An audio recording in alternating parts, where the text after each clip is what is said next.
The Devon coast to coast, 117 miles from Wembury to Lynmouth in 9 days. Maybe, despite or even because of those pesky Corvids, I didn't get to do all the walks I had planned in 2020, but somehow I still managed to get 1,700 miles under my feet. My local walks took on a new meaning as I rediscovered the simple joys of being confined to base. These walks were less dramatic, but equally delightful. We are surrounded by beauty wherever we are, but sometimes we just have to look a bit harder to find it. Consequently, this was my first long-distance walk since the first lockdown. My son Alex and I travelled down to Devon during the hiatus between lockdowns and polished off the 117-mile-long Devon Coast to Coast Trail, which starts at Wembury Beach on the south coast of Devon and ends at Lynmouth in the north, taking in Dartmoor, Central Devon and Exmoor en route. It was the most amazing, magical mum and son journey. A journey of tremendous beauty and great contrasts. Day 1, Wembury to Ivybridge, 17 miles. Since I had already walked this stage in February, before lockdown, Alex did it on his own while I went for a walk on Dartmoor. My chapter on the Plym Trail contains the details for this section. Here is Alex on Wembury Beach at the start, in the pouring rain. Alex leaving Wembury in torrential rain. Meanwhile, I was on Dartmoor, here at Haytor, which was magical despite the atrocious weather conditions. The Devon coast to coast and Two Moors Way waymarkers. Day 2, Ivybridge to Holne, 15 miles. Alex and I joined each other again for the rest of the walk. Here I am on Weatherden Hill on Dartmoor, above Ivybridge. Cattle on the moor north of Ivybridge. Iconic stones. Belted galloways. Heading down into the Avon Valley. Lunch by the Clapper Bridge across the River Avon on Dartmoor. Heading down towards Scorriton. Ginger pigs? Well, actually, I think they are Tamworth pigs. Lichen-covered trees by Coombe Bridge and the River Mardle. Enigmatic cat studying us through a gate as we enter Holne. Day 3, Holne to Widdicombe in the Moor, 12 miles. Here I am standing by the beautiful River Dart.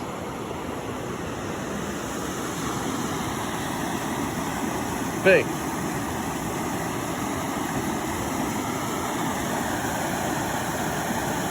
Alpacas between Holne and Widdicombe. Gorse and heather. View from Dr. Blackwell's Drive across the Dart Valley. Wild valerian. Valerian is a wonderful nervine, brilliant for helping with mild cases of anxiety, depression and insomnia. It's my go-to remedy for when I get a bit wobbly.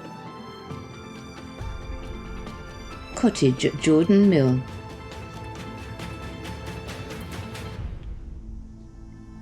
Descending from the moor towards Widdicombe, with Widdicombe Church in the background, where Uncle Tom Cobley and all are buried. Day 4, Widdicombe to Chagford, 14 miles. Hamel Down. Grimspound, Bronze Age settlement with Hockney Tor in the background. The energy here was almost palpable. Grimspound. Hockney Tor. This just has to be the most magical place on Dartmoor. We got completely high off the energy there. We met some amazing people who were dancing and playing the didgeridoo into the stones. You can just see them in the background. So we joined in too. Golden ringed dragonfly.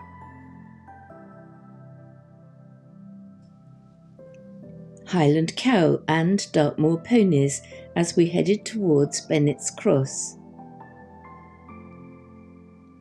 Stone Row on Chagford Common.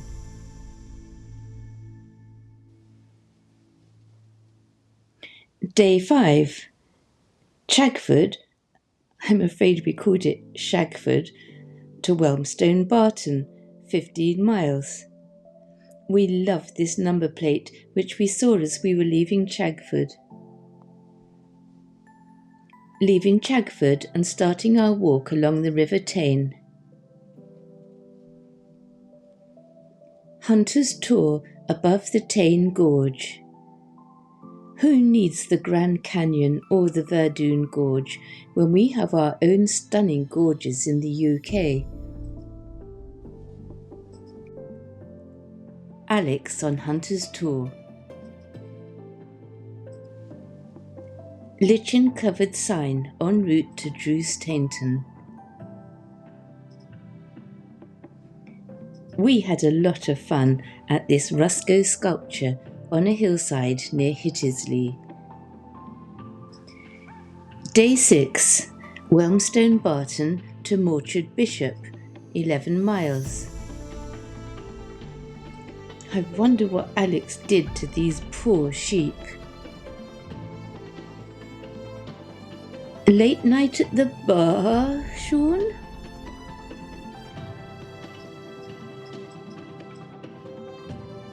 Day 7, Morchard Bishop to Knowstone, 15 miles. More Tweenmore hilarity. Day 8, Knowstone to Withypool, 14 miles. Owlerborough Roundhouse, traditionally used for threshing grain.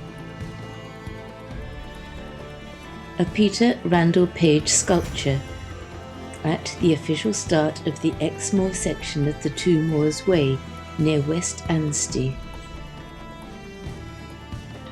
After walking for days in splendid isolation, with no cars, no people, no shops, just the peace and quiet of the Devon countryside, arriving to witness the tourist mayhem at the Tar Steps was a bit of an assault on the senses.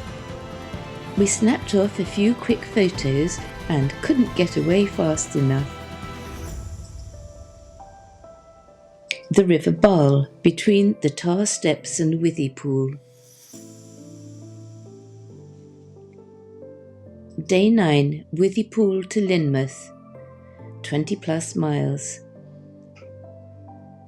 We walked a massive 20 plus miles in torrential rain and steamy hot sunshine. Here we are, leaving our B&B in Withypool in the rain. Adorable Exmoor horn sheep at our B&B in Withypool. I wanted to take one home with me.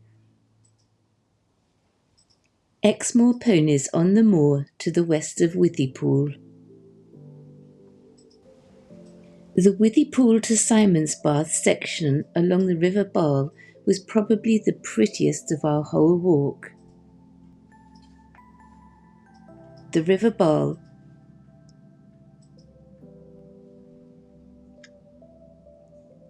the River Barle again. And once more the River Barle. Cow Castle, an Iron Age hill fort. A beautiful array of rowan berries along the trail. Rowan, which is also known as mountain ash, has numerous culinary, medicinal, mythological and magical properties. Beautiful scenery along the Simon's Bath to Lynmouth section.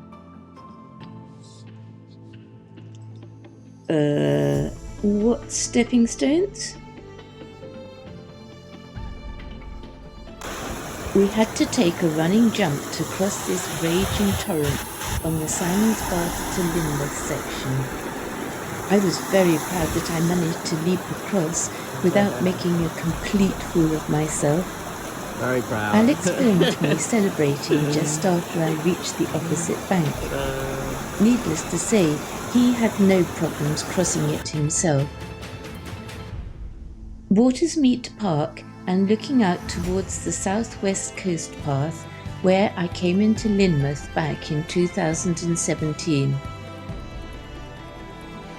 Descending into Lynmouth. Alex celebrating by throwing his stone into the sea on our arrival at the beach in Lynmouth.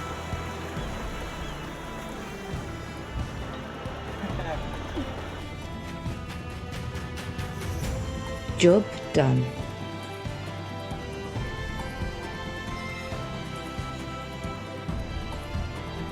Lessons learnt. We learnt that Dartmoor is a strong contender, along with the Lake District, for first place on our list of favourite locations. We also learnt about the magic of vibrational healing.